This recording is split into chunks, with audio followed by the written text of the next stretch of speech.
Rise and shine, my dove. It is a beautiful day. Come on now, sleepyhead.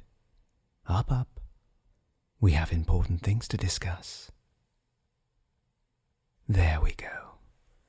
Just sit yourself up for a bit. I know you're a bit woozy at the moment.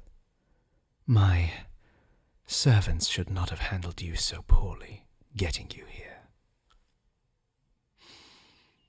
I will make sure that they understand what not to be harmed means,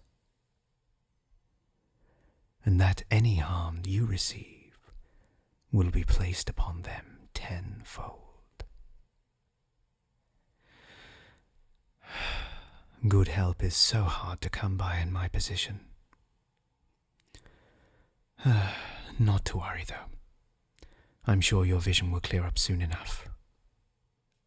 After all, we wouldn't want you to miss the first morning of your new life, would we? Oh, now, whatever could be the matter? Where are you? Why, you're in your own room, of course. Don't you recognize it? Well, there may be a few differences here and there, but I spared no expense to get it looking just right. Wouldn't want it looking too out of place with the rest of the manor. Come now. Then is it the clothes? The decor? Just say the word and I shall have the servants change it to your preference at once. I do suggest you be a bit more civil, my dove. After all, you are my guest here, and good guests should not insult their hosts so trivially. Of course, you mustn't be in the right mind just yet, but I assure you, that little concoction should wear off in a little while. A sort of simple relaxing draught, to make sure you wouldn't wake and cause a fuss on your way here. After all, you are in the presence of Silas Estern, youngest son of the Estern family. And you should know, that name carries weight. Weight enough not to garner such words hastily, no matter the situation you find yourself in at the moment. After all, my father owns half of the very city you lived in.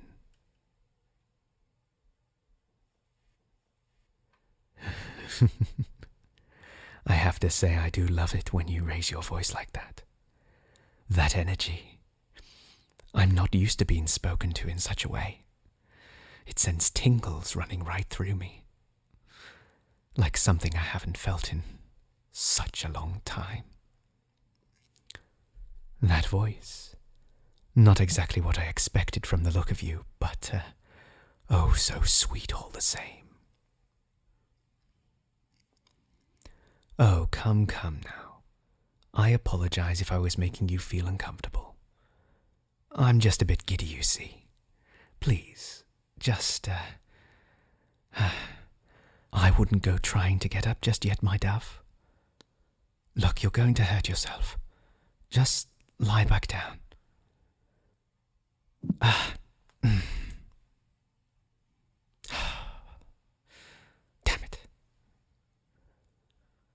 I told you that concoction has a number of effects. You need to stay in bed for a little while. Rest, please. After all, you could hurt yourself wandering around in this state. Here, let me get you back up. Oh, now look what you've done. You've scratched yourself on the bedside table. This is entirely my fault. I shouldn't have let you move so. Not in your state.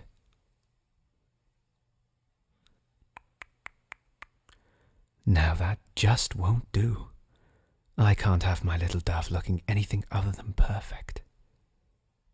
Now, hold out your arm. I think we have passed this part now, where you should fear me. Have I not been the most excellent host, and doted upon you despite your cruelty?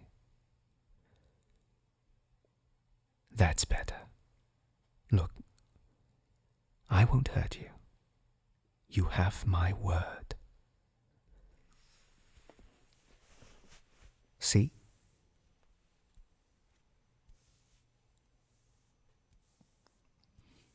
My hands are cold. Something to be expected, perhaps. I shall endeavour to remember to wear gloves for you, if you so wish it.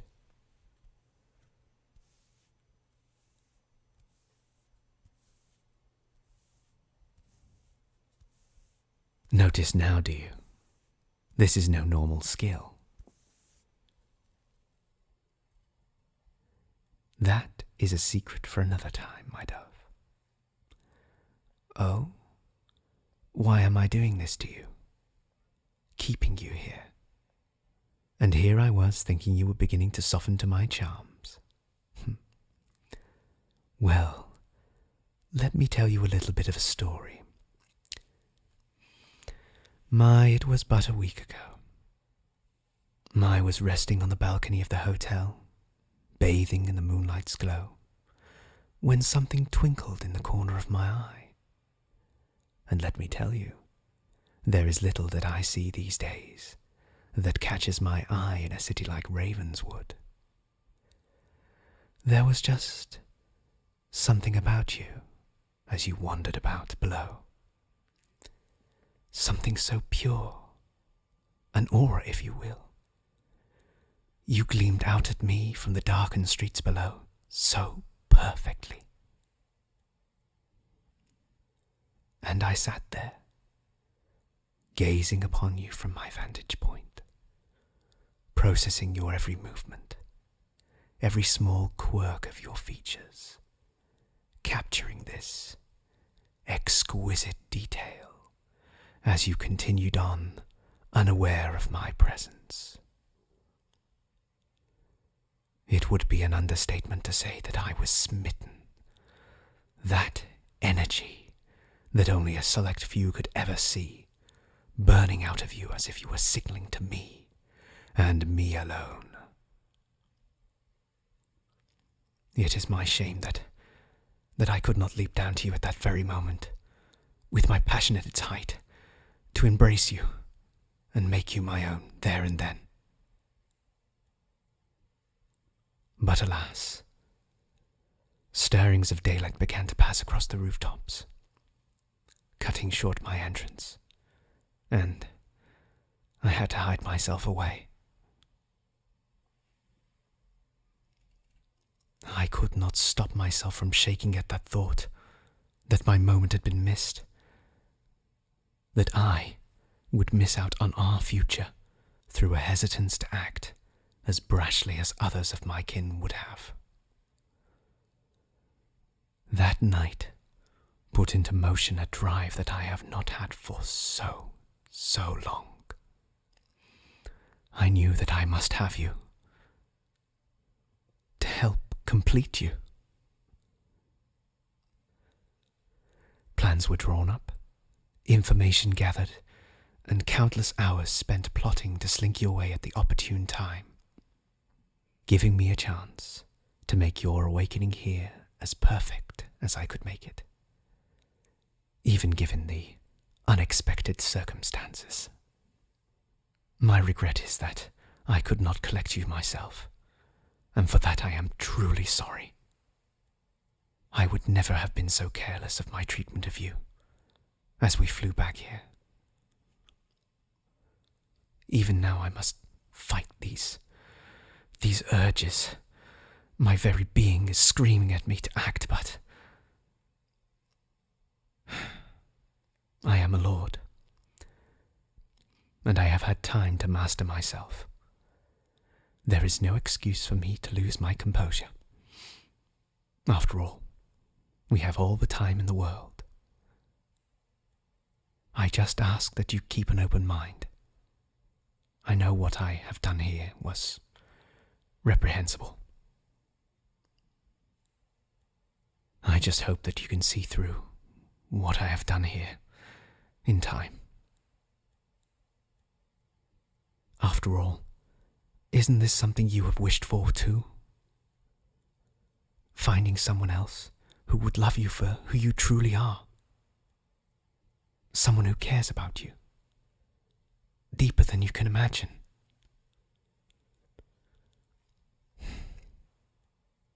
I do not expect an answer from you just now, or for a while. Just that you consider what I have told you, and understand. I may be cold on the outside, but I can be warm for you on the inside. Well, I believe that's enough talk for now. Shh. Enough talk. Please, rest. I have made arrangements for your security within the grounds.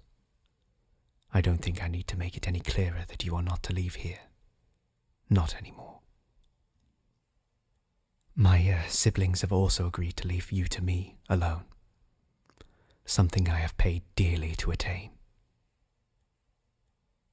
But if you do see any of my brothers, remind them of their agreement, and that while I am the youngest of our family, Silas Estern is by no means the weakest. While I trust them with my life, I have other opinions on their motives towards those that I care about. Let's just say they are an interesting bunch, and Father does so love to keep us nipping at each other's heels.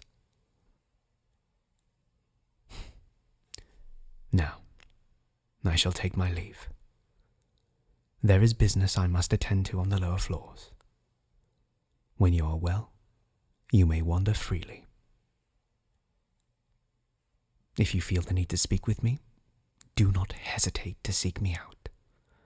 I promise I will be as open as I can be, and in time, tell you the secrets of a world you have only just begun to know. Do heed my warning about the others here.